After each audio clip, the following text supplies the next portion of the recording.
রাজবাড়ী সরকারি কলেজের একাদশ শ্রেণীর ব্যবসা শিক্ষা শাখার সুপ্রিয় ছাত্রছাত্রীবৃন্দ, তোমাদেরকে আজকের এই ভার্চুয়াল ক্লাসে স্বাগত জানাই। আমি মোহাম্মদ নুরুল ইসলাম, সহযোগী অধ্যাপক, ব্যবস্থাপনা বিভাগ। তোমাদের সাথে আজকে আমরা ফিনান্স, ব্যাংকিং ও বীমা দ্বিতীয় পত্রের দ্বিতীয় অধ্যায় কেন্দ্রীয় ব্যাংক নিয়ে কথা বলবো।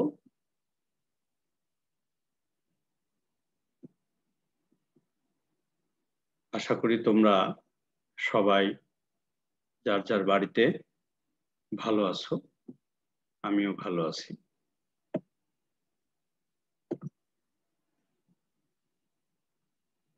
তোমরা জানো যে একাদশ সাময়িক পরীক্ষা যেটা হবে এবং বার্ষিক পরীক্ষাতেও প্রথম পত্র এবং দ্বিতীয় পত্র দুই পত্র থেকে তোমাদের প্রশ্ন হবে। এবং নিশ্চয়ই তোমরা এটাও জেনেছো ইতোমধ্যে যে 100 নম্বরের পরীক্ষার মধ্যে 30 নম্বরের এমসিকিউ প্রশ্ন থাকবে এবং 70 নম্বরের সিকিউ বা সৃজনশীল প্রশ্ন থাকবে। এই 70 নম্বরের সৃজনশীল প্রশ্ন তোমাদের প্রথম পত্র এবং দ্বিতীয় পত্র উভয় পত্র মিলে থাকবে।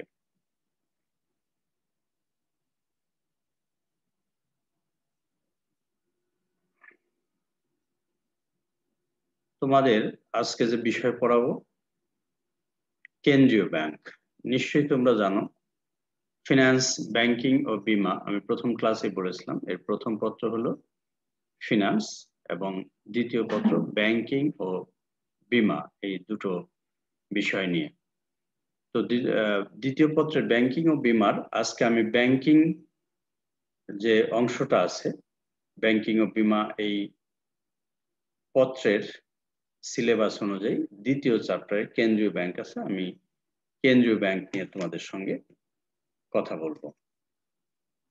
তো কেন্দ্রীয় ব্যাংক বলতে আমরা মূলত বুঝি প্রত্যেকটা দেশের এমন একটি ব্যাংক যে ব্যাংক সকল ব্যাংকের মুরব্বী, তালিকাভুক্ত সকল ব্যাংকের ঋণ দানের শেষ আশ্রয়স্থল, সরকারের উপদেষ্টা, সরকারের প্রতিনিধি, বিভিন্ন ব্যাংকের ব্যাংকার, যেমন আমি তুমি ব্যাংকে টাকা রাখি, আমাদের ব্যাংকার হলো, আমি যদি পূবালী ব্যাংকে টাকা রাখি তাহলে পূবালী ব্যাংকের অফিসাররা হচ্ছে আমার ব্যাংকার। তেমনি ভাবে বিভিন্ন বাণিজ্যিক ব্যাংক কেন্দ্রীয় ব্যাংকে অর্থ রাখে, তাহলে এবং কেন্দ্রীয় ব্যাংক থেকে তারা প্রয়োজনে ঋণ পেয়ে থাকে, এজন্য কেন্দ্রীয় ব্যাংক অন্যান্য ব্যাংকের ব্যাংকার। তো এই প্রতিটি অর্থনীতিতে একটি করে কেন্দ্রীয় ব্যাংক থাকে। সাধারণত এই কেন্দ্রীয় ব্যাংকের 100% মালিকানা থাকে সরকারের, তবে কিছু ব্যতিক্রম আছে। তোমরা জানবে যে ফেডারেল রিজার্ভ সিস্টেম, আমেরিকার মার্কিন যুক্তরাষ্ট্রের যে কেন্দ্রীয় ব্যাংক, সেখানে সরকারি এবং বেসরকারি উভয় মালিকানাই রয়েছে। যা হোক, এই চ্যাপ্টার যে আমরা আজ পড়াবো সেই চ্যাপ্টার থেকে তোমরা জানতে পারবে কেন্দ্রীয় ব্যাংক কি, কেন্দ্রীয় ব্যাংকের কি কি বৈশিষ্ট্য আছে সেটা তোমরা বর্ণনা করতে পারবে এবং একই সাথে কেন্দ্রীয় ব্যাংক কি কি কার্য সম্পাদন করে সে বিষয়ে তোমরা সম্যক ধারণা লাভ করতে পারবে। তো আসো আমরা শুরু করতে পারি। কেন্দ্রীয় ব্যাংক বলতে কি বোঝায়? দেখো, লেখা আছে যে ব্যাংক সরকার ও অন্যান্য ব্যাংকের ব্যাংকার, ব্যাংক ও আর্থিক প্রতিষ্ঠানের অভিভাবক, মুদ্রা বাজারের নিয়ন্ত্রক ও পরিচালক এবং সর্বোপরি সরকারের প্রতিনিধি হিসাবে সামগ্রিক আর্থিক নীতি বাস্তবায়নের দায়িত্ব পালন করে, তাকে কেন্দ্রীয় ব্যাংক বলে। মোটামুটি সব কথাই কিন্তু এর মধ্যে এসছে।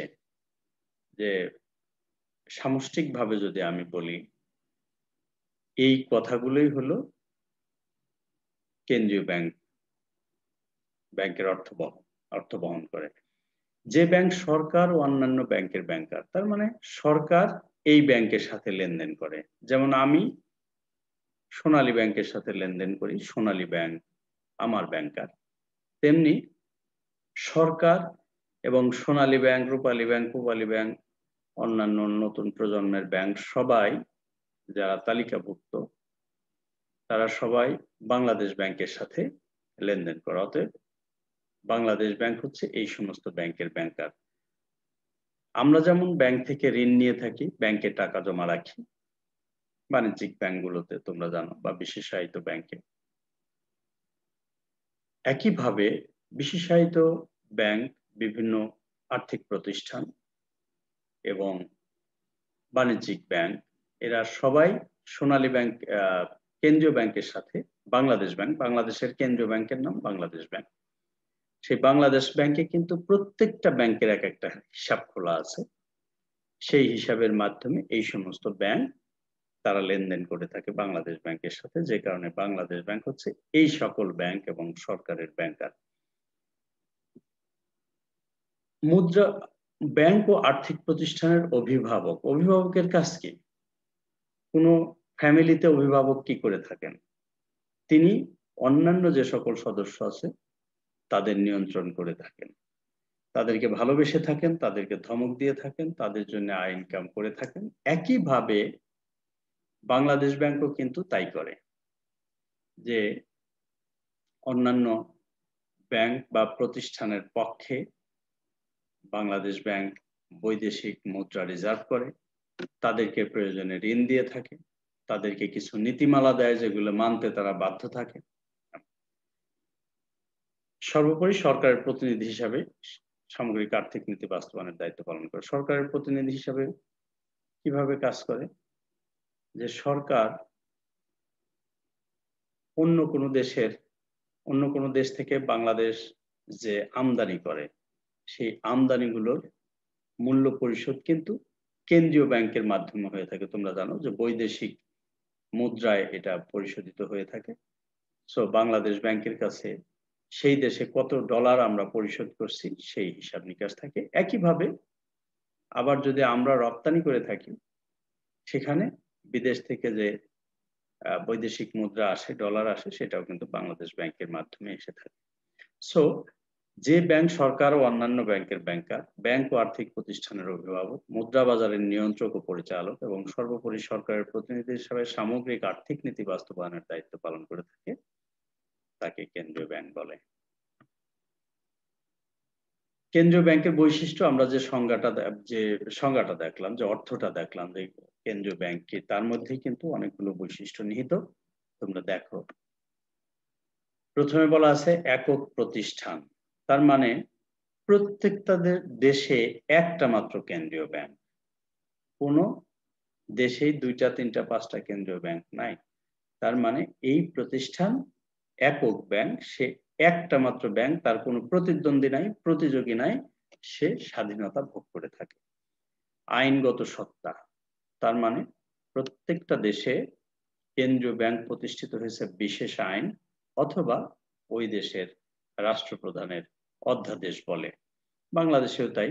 বাংলাদেশে তোমরা জানো 1971 সালের 16ই ডিসেম্বরেই কিন্তু বাংলাদেশ ব্যাংক অর্ডিন্যান্সের মাধ্যমে প্রতিষ্ঠিত হয়।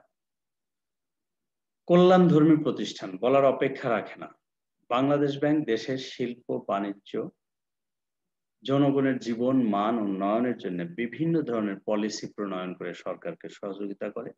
ফলে এটি একটি কল্যাণধর্মী প্রতিষ্ঠান। আরো কি করে? অনেক কাজ করে। আমরা দেখব যে মুদ্রা বাজার নিয়ন্ত্রণ করে, দেশের দ্রব্যমূল্য যাতে বেড়ে না যায় সেই মূল্যস্ফীতি নিয়ন্ত্রণ করে, এগুলো বাংলাদেশ করে থাকে। নোট প্রচলনে একক অধিকার, এটা বাংলাদেশ ব্যাংকের একটা বিশেষ বৈশিষ্ট্য। বাংলাদেশ ব্যাংক না, আমরা বলবো কেন্দ্রীয় ব্যাংকের বিশেষ বৈশিষ্ট্য। বাংলাদেশের কেন্দ্রীয় ব্যাংকের নাম বাংলাদেশ ব্যাংক, যেমন আমেরিকা যুক্তরাষ্ট্রের কেন্দ্রীয় ব্যাংকের নাম federal reserve system, Pakistan state bank of Pakistan. বিভিন্ন দেশে, প্রত্যেকটা দেশের একটা করে কেন্দ্রীয় ব্যাংক আছে এবং তাদের নাম আছে। তাহলে যত রকমের নোট প্রচলন এটা করে থাকে কিন্তু কেন্দ্রীয় ব্যাংক। মুদ্রা বাজারের অভিভাবক, সকল ধরনের বৈদেশিক মুদ্রা এবং দেশি মুদ্রার অংশ বিশেষ কিন্তু এই কেন্দ্রীয় ব্যাংক সংরক্ষণ করে থাকে, তার নিয়ন্ত্রণ করে থাকে। সরকারের ব্যাংক, আমি আগেও বলেছি, সরকারের বিভিন্ন দেনা পাওনা নিষ্পত্তির বেলায় এই ব্যাংক কাজ করে থাকে, সরকারের প্রতিনিধি হিসাবে কাজ করে, সরকারের বিভিন্ন পলিসি প্রণয়নে কাজ করে। অন্যান্য ব্যাংকের ব্যাংকার ও নিয়ন্ত্রক আমরা সংজ্ঞার মধ্যে বলে এসেছি যে বিভিন্ন ব্যাংকের সাথে, যেহেতু কেন্দ্রীয় ব্যাংকে একটা হিসাব আছে সকল ব্যাংকে, সেই সব ব্যাংকের কেন্দ্রীয় ব্যাংক ঋণ দিয়ে থাকে, আবার সেসব ব্যাংক কেন্দ্রীয় ব্যাংকে বাধ্যতামূলকভাবে তাদের তহবিলের একটা অংশ জমা রাখে এবং তাদেরকে নিয়ন্ত্রণ করে, বিভিন্ন সময়ে বিভিন্ন পরিপত্র জারি করে, নির্দেশনা জারি করে, সেগুলো এই সমস্ত ব্যাংক মানতে বাধ্য এবং এই সবকিছু কিন্তু জনকল্যাণে কেন্দ্রীয় ব্যাংক করে থাকে। নিকাশ ঘরের দায়িত্ব পালন। নিকাশ ঘর মানে হলো যে একটা ব্যাংকের সাথে অপর ব্যাংকের যে দায় দেনা সেটা নিষ্পত্তির কাজ। কিভাবে? ধরো আমার সোনালী ব্যাংকে একটা অ্যাকাউন্ট আছে, আবার ওয়াই নামে ভদ্রলোক তার রূপালী ব্যাংকে একটা অ্যাকাউন্ট আছে। এখন এই ওয়াই ভদ্রলোক আমার কাছে টাকা পান, আমি তাকে, আমার যেহেতু সোনালী ব্যাংকে টাকা আছে, সোনালী ব্যাংক থেকে যে চেক বই এনেছি আমি সেই চেকে লিখে তার দিলাম যে 1,00,000 টাকা প্রদান করা। ওয়াই তখন এই চেকটা নিয়ে তার রূপালী ব্যাংকে জমা দেবে। রূপালী ব্যাংকে জমা দিলে রূপালী ব্যাংক সেই চেকটা, আগে ম্যানুয়ালি এটা আনা হতো, এখন অনলাইনে করা হয়, সেই চেকটা সোনালী ব্যাংকে প্লেস করে।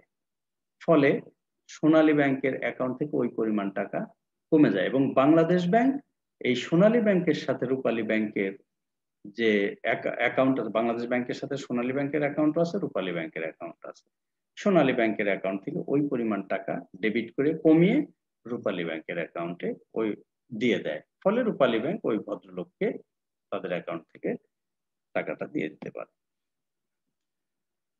এভাবে নিকাশ ঘরের দায়িত্ব পালন করে একটা ব্যাংকের সাথে অন্য ব্যাংকের লেনদেন নিষ্পত্তি। বৈদেশিক বিনিময়ের নিয়ন্ত্রক, তার মানে বৈদেশিক বাণিজ্যে যে মুদ্রা ব্যবহার করা হয় সেই মুদ্রার বিনিময়ের হার নির্ধারণ করা, কি পরিমাণ মুদ্রা পরিশোধ করতে হবে, কি পরিমাণ মুদ্রা ওই দেশ থেকে আয় হবে, সবকিছুর নিয়ন্ত্রক কিন্তু কেন্দ্রীয় ব্যাংক। ঋণের শেষ আশ্রয়স্থল, তার মানে যে সকল তালিকাভুক্ত ব্যাংক আছে দেশে, তারা যদি কখনো তারল্য সংকটে ভোগে, তাদের নগদ টাকার পরিমাণ কমে গেছে, হয়তো ঈদের সামনে কোনো ব্যাংকের বেশিরভাগ গ্রাহক তাদের টাকা, নগদ টাকা উত্তোলন করার জন্য এসছে, সাধারণত আসে ঈদের সামনে, তো তখন এই ব্যাংকগুলোর টাকা এমন ক্রাইসিস হয়, তখন তারা কেন্দ্রীয় ব্যাংকের, অন্য ব্যাংকের কাছে প্রথমে যায় যে আমাদেরকে কিছু নগদ টাকা ধার দাও, আপাতত কম পড়ে গেছে। তখন তারা দিলে ভালো, তারা যদি কুলাতে না পারে, দিতে না পারে, তখন কিন্তু সেই সমস্ত তালিকাভুক্ত ব্যাংক কেন্দ্রীয় ব্যাংকের কাছ থেকে এই ঋণটা পেতে পারে। এজন্য কেন্দ্রীয় ব্যাংকে ঋণদানের শেষ আশ্রয়স্থল বলা হয়। এখন আসো আমরা দেখি যে কেন্দ্রীয় ব্যাংকের কি কি কাজ আছে। আমরা কেন্দ্রীয় ব্যাংকের কাজকে মোটামুটি 4টা ভাগে প্রথমে ভাগ করব। এই 4টা ভাগের প্রথম হলো সাধারণ কার্যাবলী, যে কেন্দ্রীয় ব্যাংক এটা সব সময়ই করে থাকে সাধারণ কার্যাবলী। সেটা কি? নোট ও মুদ্রা প্রচলন। এটা যে কোনো দেশের যে কোনো কেন্দ্রীয় ব্যাংক, যে কোনো কেন্দ্রীয় ব্যাংক মানে প্রতি দেশে তো একটা করে কেন্দ্রীয় ব্যাংক থাকবে, প্রত্যেকটা দেশের কেন্দ্রীয় ব্যাংক কিন্তু এই কাজটা করে থাকে, নোট ও মুদ্রা প্রচলন। তার মানে ওই দেশের যে অর্থ, যেমন বাংলাদেশের টাকা, ইন্ডিয়াতে রুপি, মার্কিন যুক্তরাষ্ট্রে ডলার, এই এই সমস্ত মুদ্রার যে টাকার নোটগুলো আছে সেগুলো প্রচলন করে। যত পরিমাণ টাকা অর্থনীতিতে প্রয়োজন, বাংলাদেশ ব্যাংক সেটা চাহিদা ও যোগানের ভিত্তিতে সেই পরিমাণ অর্থ অর্থনীতিতে সরবরাহ করে। আবার কখনো কখনো অর্থনীতিতে যদি মুদ্রাস্ফীতি বেড়ে যায়, টাকার সরবরাহ বেড়ে যায়, তাহলে বাংলাদেশ ব্যাংকের মেকানিজম আছে, তার মাধ্যমে অর্থনীতি থেকে কিছু টাকা তুলে নিয়ে আসে। মুদ্রার মান সংরক্ষণ। কেন্দ্রীয় ব্যাংক, প্রত্যেক দেশের যে কেন্দ্রীয় ব্যাংক থাকে, তারা অর্থের ভ্যালুয়েশন, ডিভ্যালুয়েশন এগুলো করে থাকে। তার মানে যে আজকে আমার টাকার দাম ডলারের সাথে কত, বিক্রি করলে কত, ক্রয় করলে কত। এবং তোমরা জানবে যে এই অর্থের মান কম বেশির উপরে কিন্তু আমদানি রপ্তানির একটা বড় ধরনের প্রভাব আছে। অতএব সেই কাজটা কেন্দ্রীয় ব্যাংক করে থাকে। ঋণ নিয়ন্ত্রণ। ঋণ নিয়ন্ত্রণ মানে যে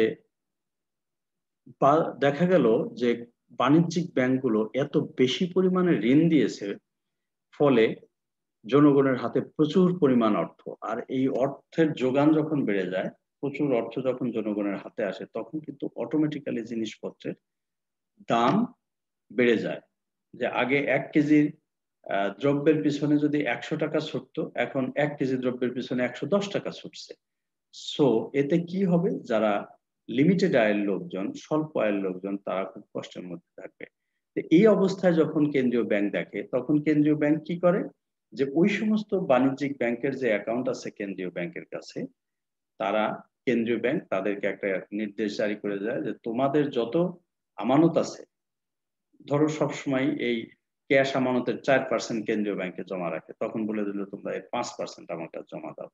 তাহলে 1% মানে কোটি কোটি টাকা।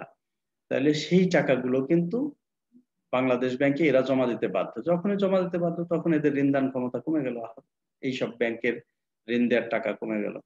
সো বাজারে ঋণের প্রবাহ কমে গেল, অর্থের প্রবাহ কমে গেল। এইভাবে ঋণ নিয়ন্ত্রণ করে থাকে। মুদ্রা বাজার নিয়ন্ত্রণ।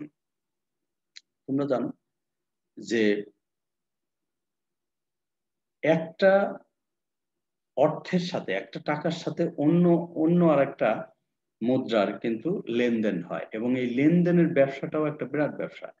তুমি জানবে যদি কখনো তোমার অভিজ্ঞতা হয় যে তুমি দেশের বাইরে, বিদেশে গেছো, ইন্ডিয়ায় গেছো, আমেরিকায় গেছো, অন্য কোনো দেশে গেছো, তাহলে ডলার কনভার্ট করে নিয়ে যেতে হয়। তার মানে টাকা জমা দিয়ে, এরকম বিভিন্ন এজেন্সি আছে, তারা কি করে, এই টাকাগুলো জমা নিয়ে তার বিপরীতে ডলার দেয়, এবং এই ডলারগুলো তারা আবার অন্য মুদ্রার এগেনস্টে বিক্রি করে। এইভাবে কিন্তু তারা মুদ্রার মাধ্যমে অর্থের মানে মুনাফা করে থাকে। তো কেন্দ্রীয় ব্যাংক কি করে, এই মুদ্রা বাজার নিয়ন্ত্রণ করে। যথেষ্ট ডলার আসলো বা গেল, সেটা অর্থনীতির জন্য অনেক সময় ক্ষতির কারণ হতে পারে, সেটা নিয়ন্ত্রণ করে থাকে। বৈদেশিক বিনিময় নিয়ন্ত্রণ। ওই যে আমরা বললাম যে একটা মুদ্রার সাথে অন্য দেশের মুদ্রার যে মান, সেটা সবসময় কেন্দ্রীয় ব্যাংক নিয়ন্ত্রণ করে থাকে। এবং ব্যাংক ব্যবস্থার উন্নয়ন। এখানে ব্যাংক ব্যবস্থার উন্নয়ন বলতে যে কোনো একটা অর্থনীতিতে ব্যাংক বৃদ্ধি করা যেতে পারে। হয়তো 50টা ব্যাংক আছে, 52টা 55টা ব্যাংক করা হলো, 5টা ব্যাংকের নতুন অনুমোদন দেওয়া হলো, সেটা বাংলাদেশ ব্যাংক দিয়ে থাকে।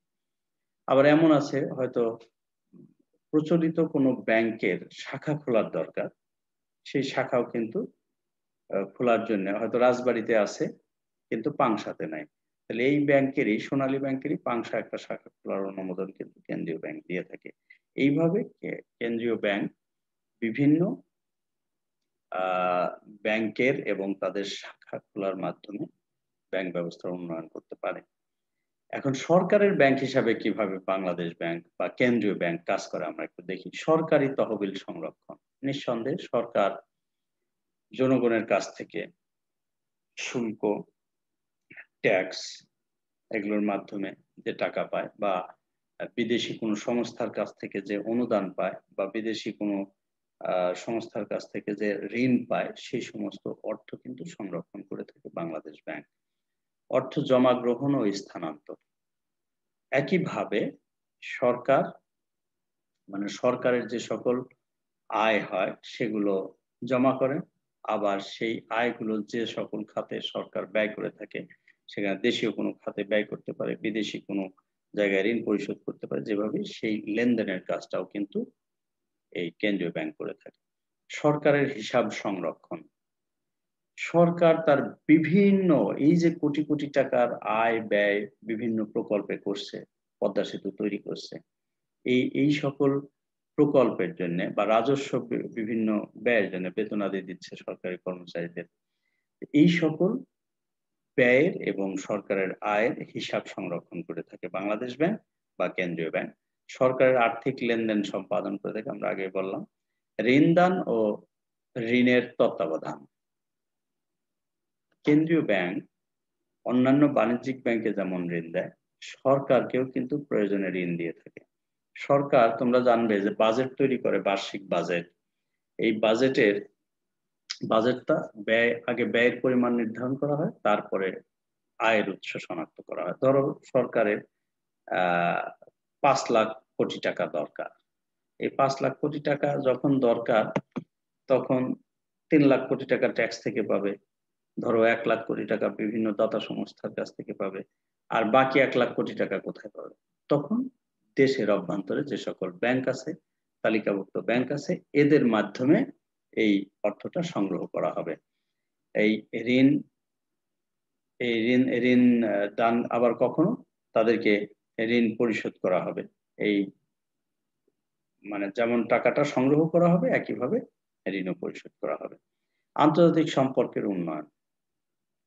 বিভিন্ন দেশের আর্থিক প্রতিষ্ঠানের সাথে কেন্দ্রীয় ব্যাংক কিন্তু সরাসরি লেনদেন করে এবং তাদের মধ্যে একটা সরকারের পক্ষে প্রতিনিধি হিসাবে, যেমন ধরো তোমরা ওয়ার্ল্ড ব্যাংক আছে, বিশ্ব ব্যাংক আছে, আন্তর্জাতিক মুদ্রা তহবিল আছে, এশিয়ান উন্নয়ন ব্যাংক আছে, এই সকল ব্যাংকের সাথে কিন্তু কেন্দ্রীয় ব্যাংক সবসময় লেনদেন করে থাকে এবং এই সমস্ত ব্যাংকের মাধ্যমে দেশের বিভিন্ন প্রকল্পে অর্থায়ন করে থাকে।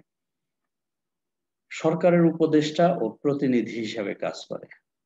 উপদেষ্টা আমরা বলেছি যে সরকারের বিভিন্ন পলিসি প্রণয়নের ক্ষেত্রে কেন্দ্রীয় ব্যাংক উপদেষ্টা ভূমিকা পালন করে এবং প্রতিনিধি হিসাবে দেশে এবং বিদেশে বিভিন্ন লেনদেন সম্পন্ন করে।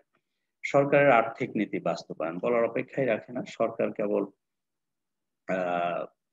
যে সকল আর্থিক নীতি প্রণয়ন করবে, সেগুলো বাস্তবায়নের ক্ষেত্রে কেন্দ্রীয় ব্যাংকের সহযোগিতা নিয়ে থাকে।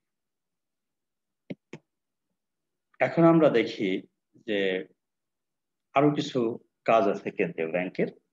সেই সকল কাজের মধ্যে আছে অন্যান্য ব্যাংকের ব্যাংকার হিসাবে কি সব কার্যাবলী পালন করে।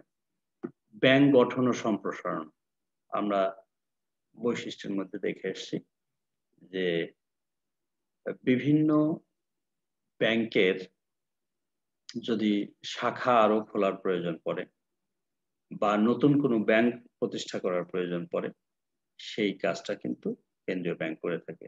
ব্যাংকের তালিকাভুক্তিকরণ, তখন তার মানে কেন্দ্রীয় ব্যাংক কি করে যে অন্যান্য ব্যাংক যাদেরকে সে নির্দেশ দেবে, যাদের অর্থ কেন্দ্রীয় ব্যাংকে সরাসরি জমা থাকবে, সেই সমস্ত ব্যাংকের তালিকাভুক্তকরণের কাজ কিন্তু কেন্দ্রীয় ব্যাংক করে থাকে। বাধ্যতামূলক তহবিল সংরক্ষণ, এই বিষয়টা হলো যে প্রত্যেকটা তালিকাভুক্ত ব্যাংক তাদের আমানতের একটা নির্ধারিত অংশ বাধ্যতামূলকভাবে কেন্দ্রীয় ব্যাংকে জমা রাখে। যেমন নগদ তহবিল, এই রেটটা মাঝে মাঝে চেঞ্জ হয়। অন অ্যান অ্যাভারেজ এটা 4%, 3%, 5% ক্যাশ যেটা। তা মোট যদি ধরো 100 কোটি টাকা জমা থাকে, তার মানে 100 কোটি টাকা কোনো ব্যাংকে আমানত থাকে, তাহলে তার 4 কোটি টাকা কিন্তু বাধ্যতামূলকভাবে কেন্দ্রীয় ব্যাংকে জমা রাখতে হয়। আর বাকি আরো 16 কোটি টাকা সেটা বিভিন্ন সিকিউরিটি হিসাবে, তার মানে কেন্দ্রীয় ব্যাংক সরকারের পক্ষে যে সকল সিকিউরিটি সঞ্চয়পত্র বাজারে ছাড়ে, সেগুলো কিন্তু এই কেন্দ্রীয় ব্যাংক সংরক্ষণ করে, সেগুলো নিয়ন্ত্রণ করে। বাধ্যতামূলক তহবিল, হ্যাঁ সেটা বললাম। নিকাশ ঘর হিসেবে কাজ করা, আমরা আগেই বলেছি যে প্রত্যেকটা ব্যাংকের মধ্যে যে আন্ত লেনদেন, সেটা নিষ্পত্তির কাজ কিন্তু কেন্দ্রীয় ব্যাংক করে। ঋণ দান ও তদারকি, বিভিন্ন ব্যাংকে ঋণ দেয় এবং এই সমস্ত ঋণ যথাযথভাবে প্রয়োগ করা হচ্ছে কিনা সেটা তদারকি করে থাকে কেন্দ্রীয় ব্যাংক। হিসাব নিরীক্ষা বলার অপেক্ষাই রাখে না। কেন্দ্রীয় ব্যাংকের তালিকাভুক্ত যে সকল ব্যাংক আছে, তাদের ব্যাংকে যথাযথভাবে হিসাব সংরক্ষণ করা হচ্ছে কিনা এবং কোনো অনিয়ম দুর্নীতি আছে কিনা, সেই জিনিসগুলো কেন্দ্রীয় ব্যাংক দেখে থাকে। উপদেষ্টা প্রতিনিধি হিসেবে কাজ করে। একইভাবে বিভিন্ন ব্যাংকে কেন্দ্রীয় ব্যাংক বিভিন্ন পরামর্শ দিয়ে থাকে এবং অন্যান্য ব্যাংকের প্রতিনিধি হিসাবে কেন্দ্রীয় ব্যাংক বিদেশি কোনো ব্যাংকের লেনদেন সম্পন্নের ক্ষেত্রে সহযোগিতা করে থাকে। এটা প্রতিনিধিত্বমূলক কাজ করে। এছাড়াও আরো কি কাজ আছে? কৃষি উন্নয়ন। তোমরা নিশ্চয়ই জানো যে বাংলাদেশে যে বিশেষায়িত ব্যাংকগুলো আছে তার মধ্যে কৃষি উন্নয়ন ব্যাংক আছে, শিল্প উন্নয়ন ব্যাংক আছে। এই কৃষি উন্নয়ন ব্যাংক যেমন আহ, বাংলাদেশ কৃষি ব্যাংক আছে, রাজশাহী কৃষি উন্নয়ন ব্যাংক আছে। এই সমস্ত ব্যাংকে তহবিল সরবরাহ করে যাতে প্রান্তিক কৃষকরা আহ, তারা স্বল্প স্বল্প মূল্যে ঋণ নিয়ে তারা তাদের কৃষি কাজ যথাযথভাবে করতে পারে, দেশের কৃষি উৎপাদন বাড়াতে পারে। এভাবে কৃষির উন্নয়নে কেন্দ্রীয় ব্যাংক কাজ করে থাকে। এরপরে শিল্প উন্নয়নে কাজ করে, যে শিল্পের জন্য তোমরা জানো বাংলাদেশ শিল্প ব্যাংক আছে, সেখানে শিল্প ব্যাংকে ঋণ দেওয়ার কাজটা কেন্দ্রীয় ব্যাংক করে থাকে। এবং শিল্প ব্যাংকের যদি প্রতিষ্ঠা করার প্রয়োজন পড়ে, তাদের শাখা সম্প্রসারণের প্রয়োজন পড়ে, এই কাজগুলো করে থাকে। পক্ষান্তরে তারা শিল্পের উন্নয়নের কাজই করে থাকে। গবেষণা কার্যক্রম, এই গবেষণায় কি করা হয় যে কেন্দ্রীয় ব্যাংকের একটা সেল আছে, ইউনিট আছে, একটা বিভাগ আছে, যে যাদের কাজই হলো দেশের বিভিন্ন ধরন বিভিন্ন সেক্টরে কিভাবে আর্থিক স্বচ্ছতা নিশ্চিত করা যায় সেই বিষয়ে তারা বিভিন্ন গবেষণামূলক কার্যক্রম পরিচালনা করে থাকে। শেষে প্রতিবেদন তৈরি ও প্রকাশ।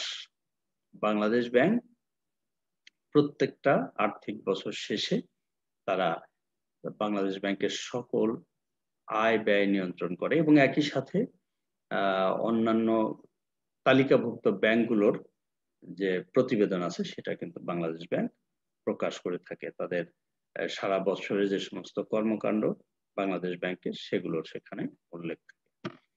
তো আজকে এ পর্যন্তই তোমাদের সাথে কথা। আমরা ইনশাল্লাহ পরবর্তী ক্লাসে তোমাদের এই ব্যাংকিং ও বীমার দ্বিতীয় অধ্যায়ের কেন্দ্রীয় ব্যাংক নিয়ে ঋণ নিয়ন্ত্রণ সহ অন্যান্য টপিকগুলো নিয়ে আমরা আলোচনা করব।